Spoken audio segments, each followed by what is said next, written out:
charismatic.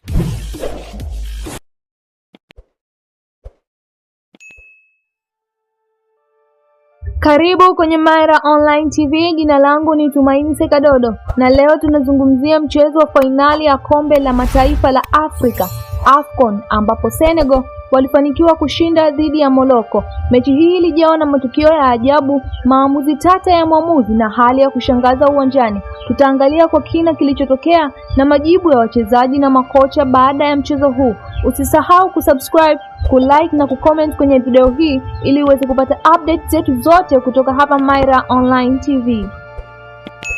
Fainali ya AFCON kati ya Senegal na Morocco ilianza kwa kasi, ambapo timu zote zilionyesha umahiri mkubwa uwanjani. Morocco walionekana kuwa na nguvu katika mashambulizi, huku Senegal wakijitahidi kulinda lango lao na kuhamasisha mashambulizi ya haraka. Walakini dakika ya 98 mechi ilikumbwa na kiza kutokana na uamuzi wa mwamuzi Jean-Jacques Koundala kuamua kutoa penalty kwa Morocco.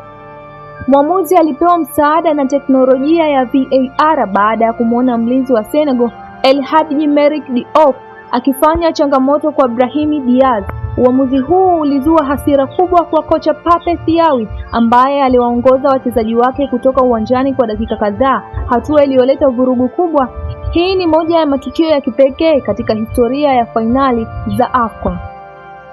Hata hivyo, mshambuliaji Sadio Mane alisimama kidete na kuhamasisha wachezaji wenzake kurudi uwanjani. Alikuwa kiongozi wa kweli kwa Senegal katika kipindi hiko cha shinikizo na aliweza kuhamasisha timu kumaliza mchezo. Ni kupitia uongozi wa Mane ambao Senegal walirejea na kuendelea na mechi hadi mwisho.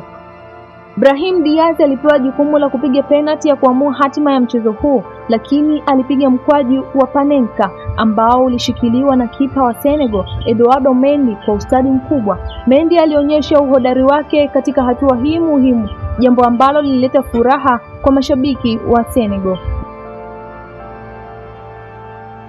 Katika dakika ya 4 ya muda wa ziada, Pape Gueye alifunga goli la ushindi kwa Senegal, akiwapelekea katika sherehe za taji la pili la AFCON. Goli hili lilionyesha ubora wa timu ya Senegal na jinsi walivyoweza kujiimarisha baada ya vikwazo vilivyotokea uwanjani.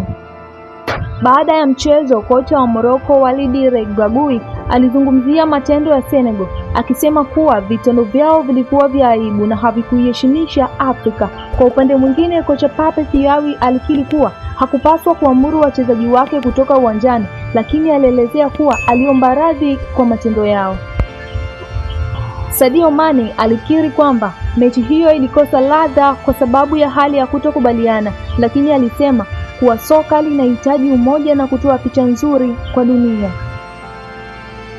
Ushindi wa Senegal unathibitisha nguvu ya soka la Afrika, lakini pia unaleta changamoto za kufanya mabadiliko katika suala la haki na maamuzi uwanjani.